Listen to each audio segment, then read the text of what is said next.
Welcome to NTD Evening News. Our top story tonight, former FBI Director James Comey pleads not guilty to 2 criminal charges. Democrats accuse the Justice Department of political persecution, but Republicans say Comey could be facing further charges. That's after a report that alleges Comey's FBI spied on conservative lawmakers. Luis Eduardo Martinez with the latest. President Trump vowing to destroy Antifa as he invites independent journalists to share their experiences of being attacked by the group. Iris Tao has more on that, plus an announcement from the president about the Middle East. Day 8 of the government shutdown, lawmakers are still at an impasse while they pivot to emergency measures to pay troops and air traffic controllers to avoid flight delays. Melina Witkoff reports. A suspect has been arrested in connection with the deadly Palisades fire in California that destroyed thousands of homes and killed 12 people. Authorities say digital evidence and the suspect's behavior link him to the fire. Christina Corona has more on the charges. And independent journalists censored on social media testified before a Senate committee hearing today. They say the Biden administration pushed for their censorship during the pandemic and leading up to the general election. Jack Bradley has the key takeaways.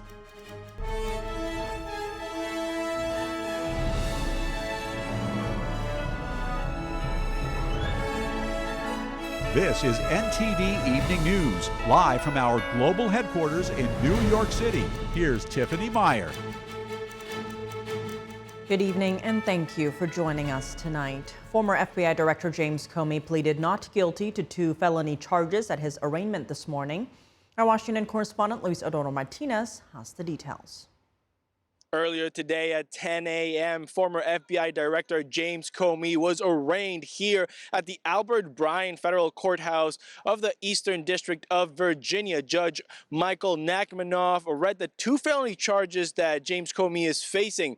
The first one for providing false testimony to Congress and the second one for obstructing a congressional investigations. These refer to testimony that James Comey provided to the Senate Judiciary Committee back in 2020.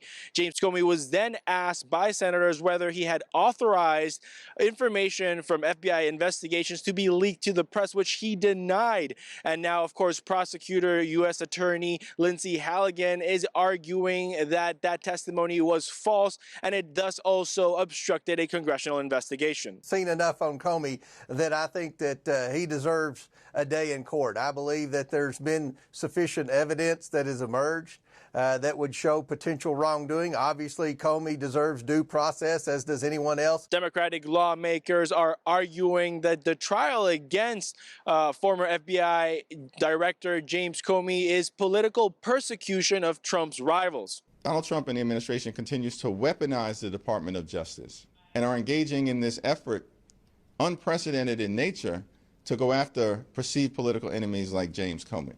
Republican lawmakers are actually insisting on further charges to be levied against former FBI Director James Comey, in particular for Operation Arctic Frost. On Tuesday, the Senate Judiciary Committee Chairman Senator Chuck Grassley revealed that at least 8 Republican lawmakers were being surveilled by the FBI during the Biden administration and under the leadership of former FBI Director James Comey. Why are we looking at Comey? Because he ran an FBI and personally knew about its exculpatory information and let it slide. You tell me why my phone records, when I'm the chairman of the Judiciary Committee, were sought by the Jack Smith agents. It's important to note that Judge Michael Nachmanoff, who is overseeing this trial, was a Biden appointee from 2021. After today's arraignment hearing, the judge set the start of the trial for January 5th of 2026. Reporting from Alexandria, Virginia, Luis Eduardo Martinez, NTD News. As former FBI Director James Comey's lawyers signal they could argue that his case is politically motivated, how would that impact the case? Tonight on Capitol Report, hear from Attorney Jesse Banal, who represented President Trump in his civil cases. That's at 7 p.m. Eastern Time here on NTD. President Trump vowing to dismantle Antifa as he invites independent journalists to share their Antifa attack experiences. It comes as protests in Portland highlight forces that could be fueling the violence. Joining us now live is NTD's White House correspondent Iris Tao. Good evening, Iris. What is the president vowing to do at the roundtable today? Good evening to you as well, Tiff. So as anti-ICE protests in Portland have been escalating and in some cases turned violent, President Trump today at the White House hosted a roundtable focused on Antifa, which he just recently designated as a domestic terrorist organization. He's vowing to follow the money and find out who's funding these protesters. Watch. So we're going to be looking very strongly at the people that are funding these operations. These are not people that write out their signs in a basement that believe in something. These are paid anarchists. We are following the money. Money never lies. And that's what it's going to take to bring down this network of organized criminal thugs, gangbangers, and yes, domestic terrorists. And the president invited independent journalists from across the country who have been covering Antifa for years. And among them, Nick Sorter, who was just in Portland, got arrested after he was attacked while trying to save an American flag from being burned. Also, there were journalists who covered Antifa and also experienced similar violence. Watch. That's right. I saw that. Took this flag from that man that was burning it in the street. I saw it. Do you know who he is? Oh yeah, I know exactly who it is. So why don't you give it to Pam? Give it to the Attorney General, and let's start prosecutions. The punches came from everywhere on my head and my face, and I was bleeding out of my eyes and ears, and then they threw all the drinks in my eyes to humiliate me further. And during the roundtable, President Trump is asking these independent journalists to pass on any names they've collected to both the DOJ and the FBI to help identify the funders of these Antifa protests. And meanwhile, Antifa is known for being decentralized and autonomous, but the administration is vowing to destroy it from top to bottom and brick by brick. They're smart, but they're not smart enough. They have been covered by these liberal cities for so many years. And that's why we're all working with Treasury, with all these different departments to find the criminal conspiracy. And just today, President Trump, while answering a reporter's question, says he is supporting potentially designating the international arm of Antifa as a foreign terrorist organization. Tiff. And Iris, the president also broke some news about the Middle East during the roundtable. Tell us more about that. Sure. So, Tiff, that was a surprise because Secretary of State Marco Rubio came in during the roundtable and passed a written note to President Trump. And a photographer actually caught a photo of that note. It actually read that a deal in the Middle East is, quote, very close. We need you to approve a Truth Social post soon so you can announce deal first. And President Trump, after getting that note, told reporters, including me in the room, that he is expecting a deal very soon and that he could likely head to Egypt in the coming days, where he says everybody is gathered right now. Tiff. Iris, thanks for those updates. And what do everyday folks think of President Trump's decision to tackle Antifa? NTD Sam Wong was out on the National Mall in D.C. to hear from the people. There's been a lot of conversation about Antifa lately. President Trump just recently designated Antifa as a domestic terrorist organization. Do you think this is long overdue? What are your thoughts? Yeah, I think it's overdue. I mean, they've been attacking our police officers who are trying to keep us safe, and they're destroying taxpayer-owned property. If they're not going to behave, then somebody needs to make them. Long overdue, as well as BLM. They should go too. There are people who are some of our own citizens that are threatening to our society. So I do agree that just depends on how extreme those people are. Can you define Antifa? I mean, I don't think anybody really can. It's kind of like a nebulous movement. I don't think there's like a leader of Antifa. It's another thing. It's a scary word that you put out there. Tag word, yeah. Exactly. Tag word. No one really knows what it is. Antifa's never been positive, to my knowledge, for anyone. Anybody can Google Antifa, the early history of it, read about how it spread, what their goals are, what their agenda is. It is not good organization for the future of America. We're seeing a huge Antifa footprint in Portland while all of these riots are happening. So what should be done about these people? The extent of it, I don't know what it would take to control it, but it needs control. Someone posted the other day, if it's so bad in Portland, why did 12,000 people show up downtown to do a marathon? Portland is not burning. LA was not burning. The National Guard is a big step in the right direction. It took them 30 days to diminish crime in the city I'm standing in right now in front of the Lincoln Memorial. 30 days. Maybe a little time in jail, give them a little sense of understanding about how we got here, all the people that had their bloodshed, all the history. Maybe they should be prosecuted. I mean, I heard about the whole Nick Sorter incident with the flag and him trying to stomp it out and being wrongly accused, because it's pretty clear he's a true patriot. On Capitol Hill, lawmakers remain at an impasse on reopening the government. The sixth vote has failed on the Senate floor today. Will lawmakers pass emergency pay for certain workers? NTD's Melina Witkoff reports. As the stalemate between lawmakers leaves the government shut down for the 8th day in a row, House Speaker Mike Johnson got visibly heated this morning, responding to a question about if lawmakers should consider an emergency measure to keep troops and air traffic controllers paid. We already had that vote. It's called the CR. Every Republican and at least one Democrat had the common sense to say, of course we want the government to stay in operation. Of course, keep the government open. The first responsibility, I'm sorry, I'm aggravated.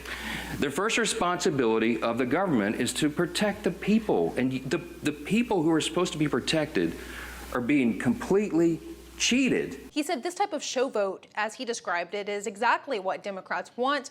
But Johnson insisted this morning that the only answer is for Democrats to join Republicans in the Senate on the continuing resolution that the House already passed.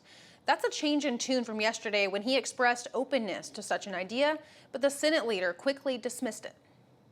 We're monitoring it day by day. I'm certainly open to that. We've done it in the past. We want to make sure that our troops are paid, our troops. And honestly, I mean, you don't need that. Another question bubbling up is whether federal workers will receive back pay during their time out. Every single furloughed federal employee is entitled to back pay. Period. Full stop. The law is clear. It's technically the law since 2019 that those workers will get paid back, but a White House draft legal memo is circulating that questions whether non-essential federal employees who are furloughed right now and currently not working due to the shutdown are entitled to back pay. President Trump said this about it just yesterday. It depends on who we're talking about. I can tell you this, the Democrats have put a lot of people in great risk and jeopardy, but it really depends on who you're talking about. But for the most part, we're going to take care of our people. There are some people that really don't deserve to be taken care of, and we'll take care of them in a different way. So ultimately, it depends how the White House decides to handle the matter. While back pay for federal workers is in limbo, the White House has committed to keeping the nutrition program for women and children, known as WIC, running, announcing it would use revenue collected from Trump's tariffs to continue funding WIC benefits while the federal government remains shuttered. Reporting from Washington, D.C., Melina Witkoff, NTD News. Federal and local officials announced a major breakthrough today in the investigation into January's Palisades fire in California. After 8 months of intensive work, authorities confirmed the arrest of a suspect in connection with the blaze. NTD's Christina Corona has more on the story. Of 29-year-old Jonathan Rinderknecht for igniting a fire that ultimately burned down the Palisades earlier this year, killing 12 people, destroying more than 6,800 structures, both homes and businesses, and damaging over 1,000 more buildings. Rinderknecht is accused of intentionally starting a fire along a hiking trail just after midnight on January 1st. Officials say he had returned to Pacific Palisades after working an evening shift as an Uber driver on New Year's Eve. 2 of his passengers told law enforcement that he appeared agitated and angry that night. After dropping off a passenger in Pacific Palisades, Rinderknecht parked his car and tried and failed to contact a former friend. Prosecutors say he walked up a trail, recorded videos, and listened to a rap song featuring fire scenes before allegedly setting the fire. Sensors detected the Lockman fire at 12:12 a.m. on January 1st. Officials say he fled the scene in his car, but later turned around after passing fire engines. The defendant walked up the same trail from earlier that night to watch the fire and firefighters, using his iPhone to take short videos of the scene. Although firefighters initially extinguished the fire, strong winds on January 7th are believed to have caused it to reignite. Officials say the allegations are supported by his phone data, false statements, and ChatGPT-generated images depicting a burning city. The allegations in the affidavit are supported by digital evidence, including the defendant's ChatGPT prompt of a dystopian painting showing in part a burning forest and a crowd fleeing from it. Officials say Rinderneck generated the images months before the fire broke out. Asaley said Rinderneck lied about his location to the police, but cell phone data put him near the scene of the crime. Investigators say he lived in the Palisades and was very familiar with the area. He was arrested near his Florida home and is expected to appear in federal court in Orlando Wednesday. If convicted, he faces a mandatory minimum of 5 years and up to 20 years in federal prison. Christina Corona, NTD News. A Senate committee today examining the U.S. government's role in social media censorship. Panelists say posts were censored under the Biden administration during the pandemic and leading up to the last presidential election regarding the Hunter Biden laptop story. NTD's Washington correspondent Jack Bradley has the details. The Biden White House was revealed to have been back-channeling with YouTube about suppressing disfavored speech, suppressing things like the lab leak theory. White House Digital Director Rob Flaherty pressured platforms like Facebook and YouTube to censor all kinds of COVID-related speech. Senators on the Commerce Committee probing government agencies' efforts to pressure big tech companies into censoring free speech. It follows a report released last week by the committee and found that the Biden administration used the Cybersecurity and Infrastructure Security Agency, or CISA, to pressure social media companies to censor Americans on views that differed from the administration at the time, particularly when it came to the question of COVID vaccine efficacy, voter fraud allegations, and the Hunter Biden laptop story. The tweet that got me banned from Twitter on August 28, 2021 began, "It doesn't stop infection or transmission." That cost you money. That cost you direct money in your pocketbook. What accountability has been put in place? There's been none. I mean, more important than accountability, I didn't get to tell people what I thought. And there were, I mean, I was getting hundreds of millions of views a month. People wanted to hear what I thought, and the Biden administration didn't like it, and they forced Twitter to ban me. And it begins with censorship. It moves to the destruction of statues and monuments, and it ends with the murder of people. This dynamic was made clear on a Tuesday afternoon in Utah last month when my friend Charlie Kirk was assassinated in broad daylight. Most of the Senate Democrats on the committee raised the issue of FCC Chairman Brendan Carr's recent statements in which he threatened to take action against ABC over comments made by late-night host Jimmy Kimmel. That's because Kimmel accused the suspect involved in the assassination of Charlie Kirk, 22-year-old Tyler Robinson, of being a MAGA Republican, even though authorities say otherwise. Yet we're wasting time here trying to distract the American people with old emails from the Biden administration while Chairman Carr turns the FCC into the Federal Censorship Commission.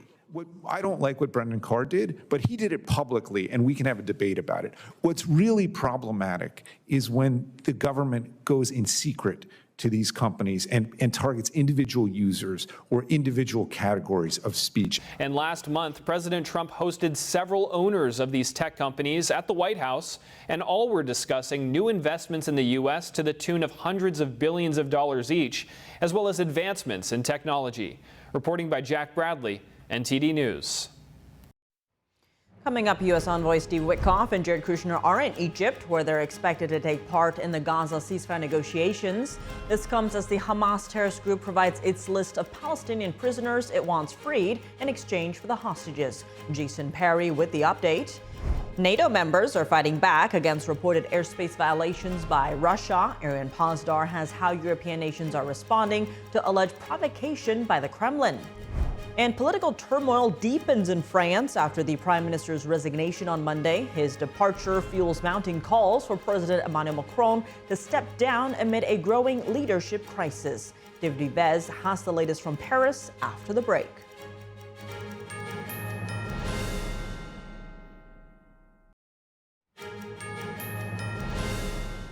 Welcome back. I'm Tiffany Meyer. Talks are progressing between Israel and Hamas for a ceasefire in the Gaza Strip. The terrorist group provided its list of Palestinian prisoners it wants freed in exchange for the hostages. NTD's Jason Perry has the update.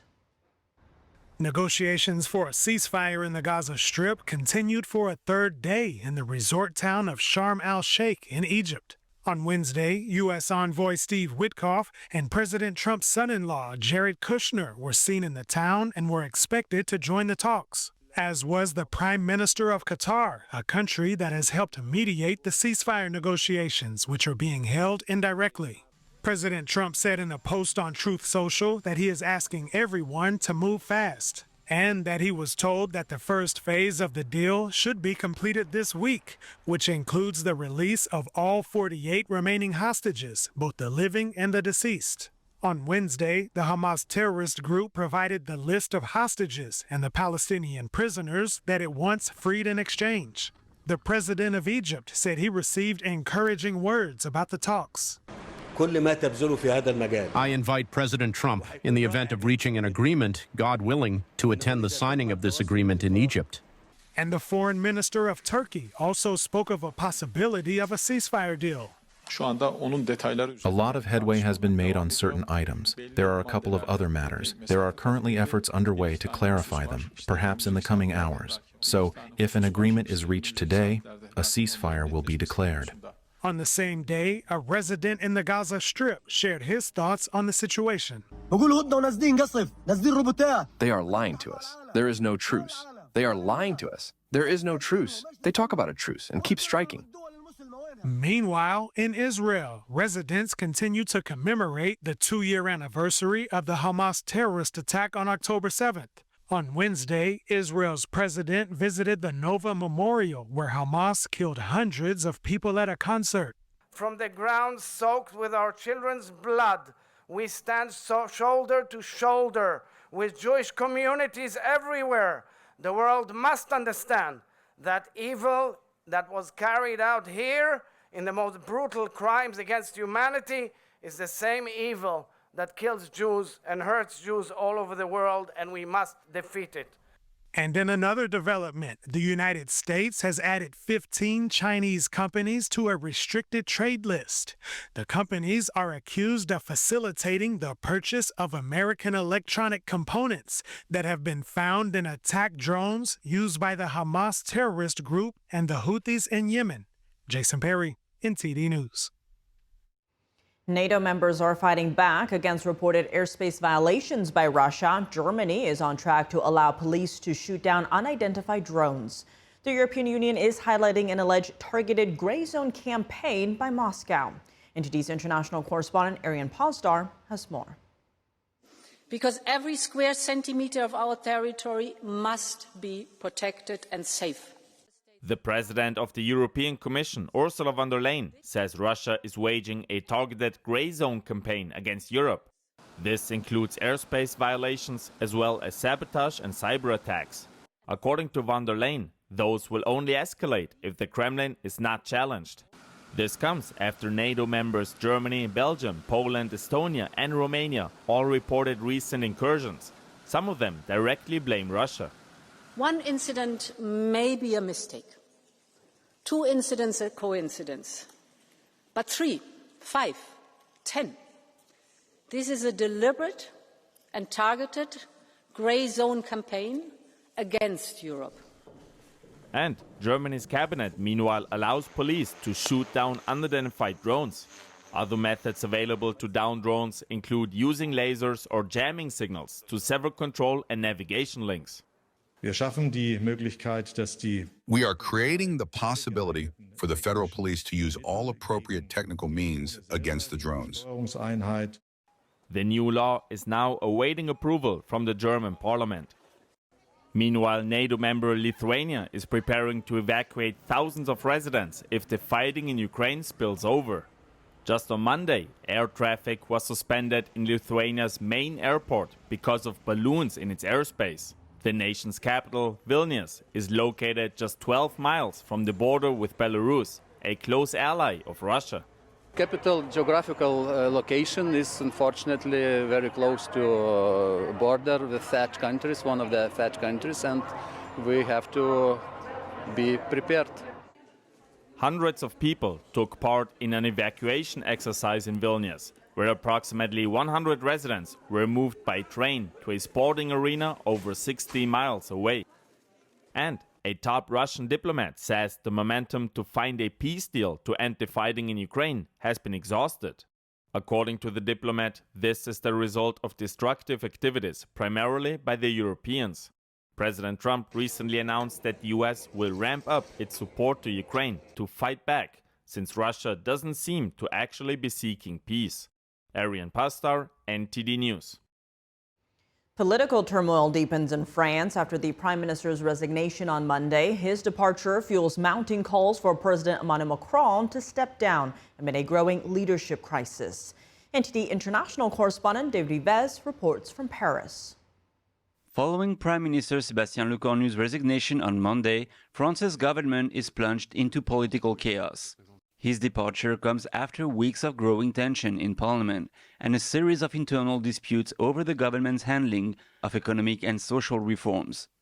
Some experts call the situation a political deadlock. Lecornu is the fourth prime minister to resign in less than a year. According to legal expert and policy analyst Régis de Castelnau, the root cause lies in a divided parliament, split into blocs that disagree on nearly everything, but can easily unite to vote for a no-confidence motion to reject any new prime minister. This situation is unprecedented. The president appears very weak in a political system where normally he should have significant strength and leverage. But here we are with a completely blocked parliament.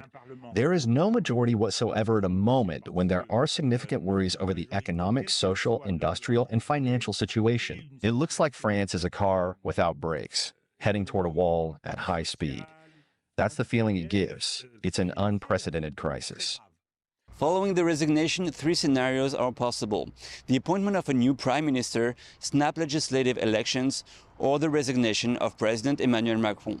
The last option, once seen as unimaginable in France's political system, is gaining momentum. Not only do 70% of French citizens favor Macron's resignation, according to a poll by Odoxa Backbone Consulting, but calls for him to step down now comes from his own political circle, including former Prime Minister Edouard Philippe, who has suggested holding new presidential elections.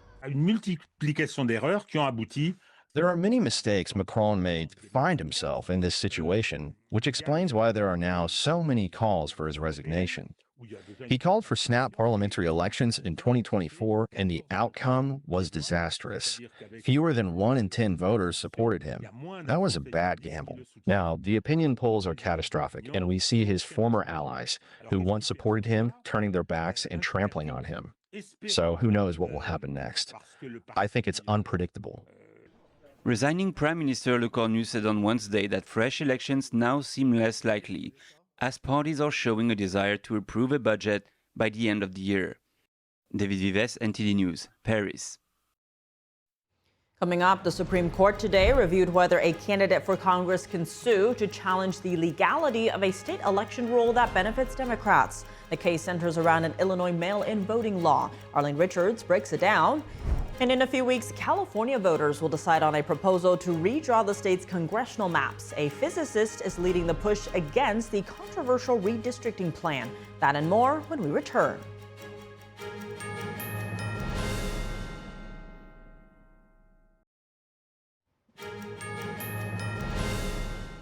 Welcome back. I'm Tiffany Meyer. An Illinois congressman asked the Supreme Court today to allow him to sue the state of Illinois for counting votes 14 days after the polls close, which generally benefits Democrats more than Republicans. The justices struggle to see how one candidate would be substantially harmed. NTD's Arlene Richards has more. Supreme Court justices on Wednesday struggled to see how an Illinois Republican congressman would be injured by a state law that counts votes 14 days after the polls close. Under the doctrine of standing, the congressman must show that the election law would likely cause substantial harm to him. If he can't show he has standing, the congressman's lawsuit will be dismissed. Some of the justices chided the attorney for not including more effective arguments in his complaint. Mr. Clement. But let's go back to my point that I'm not sure that someone who says to the court below that his, quote, injury is not based on the risk of losing the election, seems to me that he's foregone that argument here, as he did below, and that the question becomes whether this margin of victory issue is enough. Despite the general understanding that mail-in ballots favor Democrats, the attorney failed to raise that argument in his complaint.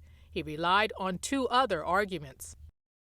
Illinois is counting unlawful ballots Those unlawful ballots could cost Congressman Bost the election or at least reduce his margin of victory, and he has to pay his campaign staff for 2 extra weeks.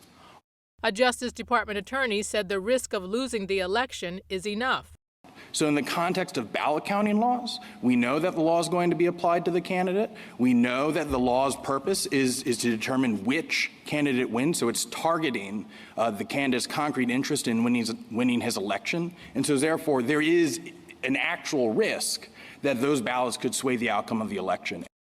Many of the justices seem to feel that those arguments were not substantial enough to meet the requirements. The state solicitor general argued that there was no standing because the congressman was alleging future harm. I think under any metric, the assertions in this declaration fail because they don't show any risk of harm at all. They simply describe the mere theoretical possibility of harm. The justices challenged her on the plaintiff's argument that the law would reduce his margin of victory. Therefore, shouldn't he have standing? One of the questions asked was how many candidates need to be impacted and how many times. The state's attorney responded that it's hard to predict and the plaintiff has the burden to prove that. If the justices are not convinced the law is substantially harming the congressman, the complaint will be dismissed. Arlene Richards, NTD News.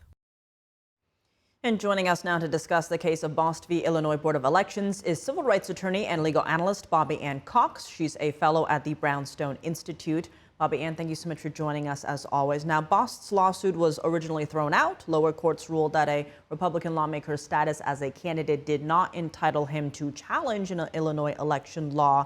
First, what do you make of the arguments so far and the direction in which the justices seem to be leaning? Yes. So, the arguments are very clear.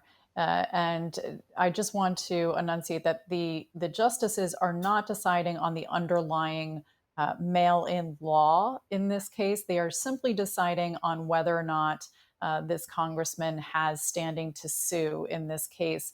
But the arguments are clear. The congressman's argument is, look, I am going to be injured because with standing, you do have to prove that you're going to be injured, you're being injured by something, and you are fighting against that injury in fact, they call it. So in this instance, his injury, his claim is that it is, number one, if they have to hold the election open for 2 weeks after Election Day, then yes, of course, he has to continue paying his staff. They have to continue overseeing the counting of the ballots and whatnot. So he does have to then come out of pocket, and it's going to cost him more to keep his staff around for 2 extra weeks.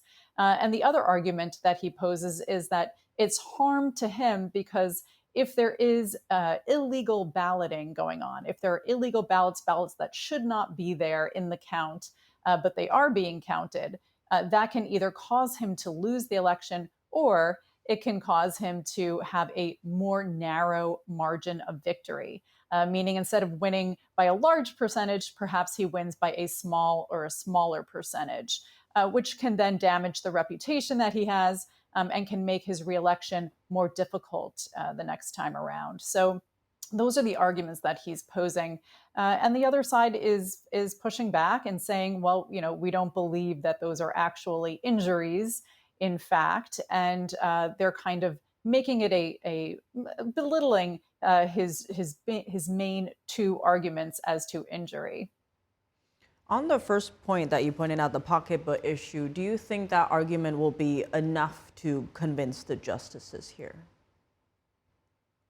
Well, it seemed like the conservative justices on the court, which, it's 6-3 conservative on the United States Supreme Court right now, they seem to be more open to allowing this, to permitting him to have standing in this case. The pocketbook argument, it's going to cost him an extra 2 weeks of staffing post-election. I do think that is actually a real injury that he can easily argue and prove because we all know that you do have to pay your staff. I mean, this is, running for an office, really no matter what office it is, you have to have staff that are there helping you, and you have to pay those people. So that is a real life injury, in fact, in my opinion. And the justices seemed open to understanding that and accepting that as an injury, although, again, they did not give a ruling today. They only heard oral arguments. So we need to see where they come down on that issue. But the reputation issue and the counting of the ballots issue, to see what his margin of victory or loss would be, is indeed another injury that he's arguing. And if Bost wins at the Supreme Court, his lawsuit would be reinstated and continue through the lower courts. Now, many are saying this could have implications ahead of the midterm elections. So what would that timeline look like? How likely will this impact midterm elections? So it definitely can impact midterm elections. I mean, today opened the Supreme Court's new session, which would then conclude in June of next year. And as you know, the midterm elections are November of next year, so 2026. So this could absolutely affect the midterm elections. And here, Illinois is not the only state that has a law such as this. And the law that's being challenged, as you mentioned previously, is a law that allows the counting of mail ballots for up to 2 weeks post-election day. Now, the issue here with the Illinois law is that it says as long as there is a date stamp or a postmark on that mail ballot, which is either before Election Day or on Election Day, they would count those ballots for 2 extra weeks. There are states in our nation, including New York, which have laws on the books now, as well as Washington and Oregon. But New York's law is particularly troubling because they just passed a law earlier this year saying that you can have drop boxes and you can drop your mail ballot into the drop box or your absentee ballot into the drop box. You can mail in your absentee ballot, and that they are going to count the ballots even if they do not have a postmark or a date stamp on them. And they're going to count them as long as the Board of Elections has put their Board of Elections stamp on the ballot, and that could be even the day after the election. So, if SCOTUS rules in this case that this particular congressman does have standing to challenge this Illinois election law, I do think we're going to see other challenges in other states coming in, because these laws, like I mentioned, New York State's law, Oregon's law, Washington State has a law that says that you can count these ballots even if they're received a week after Election Day, 2 weeks after Election Day. Washington State's law says they can count the ballots up to 3 weeks after Election Day. So, this is a recipe for disaster with the possibility of cheating just goes up exponentially when you have mail ballots that are allowed to be counted after Election Day, particularly if they don't have any date stamps or marks on them saying when they were mailed. So this is a really big problem. I do think the United States Supreme Court should grant standing in this case, revive this congressman's lawsuit, and let it work its way through the lower courts. And I'm assuming, if so, it's going to ultimately end up back in the United States Supreme Court, and asking them to actually rule on the merits of the case at that point in time. And Bobby, and very quickly here, some, like an election law expert at Covington and Burling, say this case raises questions over how courts intervene in elections and whether it's appropriate. Is that an issue here? Well, that's always a question that we have, when we have elections and then we have challenges to election results. The problem is that with this instance, we're talking about a state law, and as per our federal constitution, states do get to determine how they hold their elections and how they count their ballots.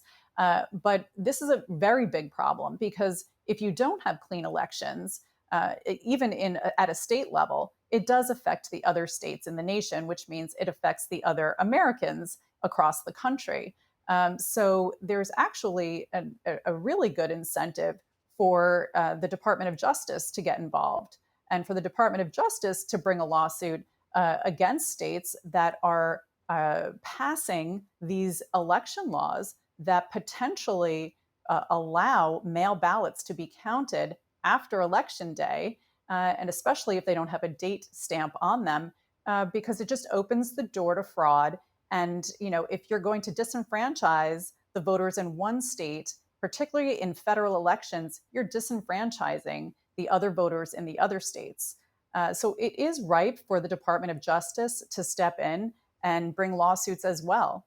That is another option in the event that SCOTUS rules against this congressman and says that he doesn't have standing. Then we need to look to the Department of Justice and to see if they will step up and bring lawsuits to fight back against these insecure laws that really do damage the reputation of election integrity. A lot at stake for sure. Bobby Ann Cox, as always, thank you so much for joining us. Yes, thanks for having me, Tiffany. California voters will have a special election in less than a month. They'll decide whether to allow lawmakers to draw the maps for the state's congressional districts. NTD's David Lamb reports.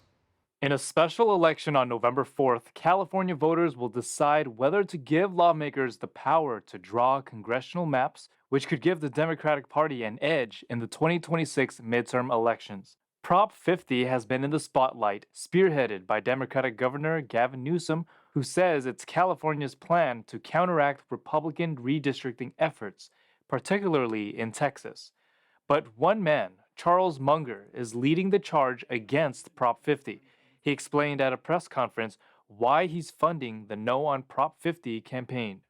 This is a bad idea, and it's going to harm California, and it will harm the nation. Redrawn maps are expected to give Democrats 5 more seats in Congress, but would override some of the state's protections against gerrymandering until 2030. Those who oppose California's plan say fighting fire with fire is not the way to go. But the way to beat it is not to become like it. And if you tear down the only model in the United States where redistricting reform is universally acknowledged to be both fair and effective, then there is no refuge. There's no place for the nation to go. The proposed law would temporarily pause what Californians voted for 10 years ago, to have an independent commission draw congressional lines rather than politicians. David Lamb, NTD News, California. Coming up in baseball's playoffs, Shohei Ohtani and the Dodgers look to sweep the Phillies with a win tonight. Dave Martin joins us to discuss when we come back.